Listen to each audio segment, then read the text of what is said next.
আসসালামু আলাইকুম এভরিওয়ান, মুক্তাজ কিচেনে সবাইকে স্বাগত। কেমন আছেন সবাই? আজকে আপনাদের মাঝে আমি নিয়ে আসলাম অসাধারণ মজার একটি চিকেন রেসিপি।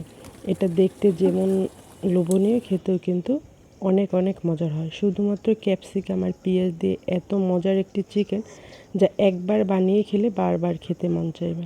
ছোট বড় সবাই অনেক পছন্দ করবে। ইফতারিতে রোজ ভাজা পোড়া খেতে খেতে কিন্তু একটা অনীহা চলে আসছে, তখন ডিফারেন্ট কিছু ট্রাই করতে পারেন।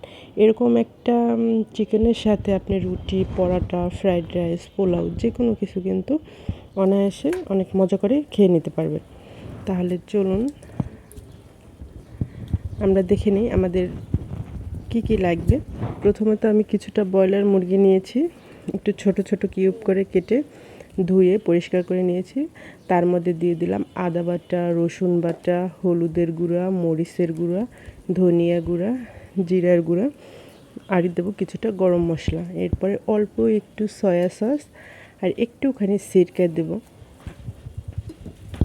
তারপর দিয়ে দেবো কিছুটা চিকেন মশলা, এটা বাজারে কিনতে পাওয়া যায়। যদি আপনারা সেটা না পান তাহলে দিয়ে দেবেন ম্যাগি মশলা।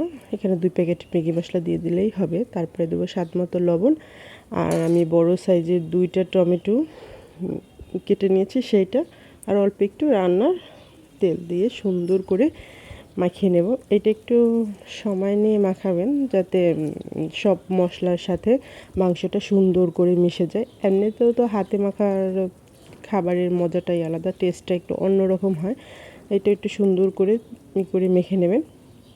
রেস্টে রাখার কোনো দরকার নেই। রাখা শেষে সুন্দর করে আপনি একটা ঢাকনা দিয়ে চুলায় বসিয়ে দেব। চুলার জালটা মিডিয়ামে রাখলেই হবে। 5 মিনিট পরে আমি ঢাকনাটা উঠিয়ে একটু নাড়াচাড়া করে দেবো। এখন পর্যন্ত কিন্তু চিকেন থেকে পুরোপুরি পানিটা ছেড়ে দেয়নি। আবার একটু ঢেকে 10 মিনিটের মতো রেখে দেবো যাতে চিকেন থেকে পানিটা পুরোপুরি বের হয়ে যায়। 10 মিনিট পরে এই আমার হয়েছে, একদম সম্পূর্ণ পানিটা বের হয়ে গেছে। এখন আবার কিছুক্ষণ নাড়াচাড়া করে আবার একটু 10 মিনিটের মতো রান্না করে নেব।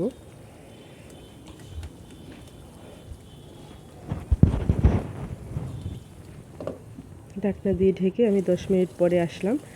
এই দেখুন আমার চিকেনটা কিন্তু এই পর্যায়ে একদম সম্পূর্ণ সিদ্ধ হয়ে গেছে। তারপরে দিয়ে দেবো ক্যাপসিকাম আর কিছুটা পেঁয়াজ কিউব। এটা এখানে আপনি চাইলে কিন্তু গাজরও ইউজ করতে পারেন, কিন্তু গাজরটা আমি ইউজ করিনি। দিয়ে সুন্দর করে নাড়াচাড়া করে দিয়ে দেবো বেশ খানিকটা সস। এটা আমি বাসায় বানিয়েছি, সেই সসটা ইউজ করছি। আপনারা চাইলে বাজারে কেনা যে কোনো ব্র্যান্ডের সস ইউজ করতে পারেন। আর দিয়ে দেবো অল্প একটু চিনি। এই সামান্য উপকরণে অসাধারণ এই খাবারটি একবার খেলে বারবার বাচ্চারা খেতে চাইবে। যেহেতু বাচ্চারা ব্রয়লার মুরগিটা অনেক বাচ্চারাই পছন্দ করে, একটু নরম হয়, তাদের খেতে সুবিধা হয়।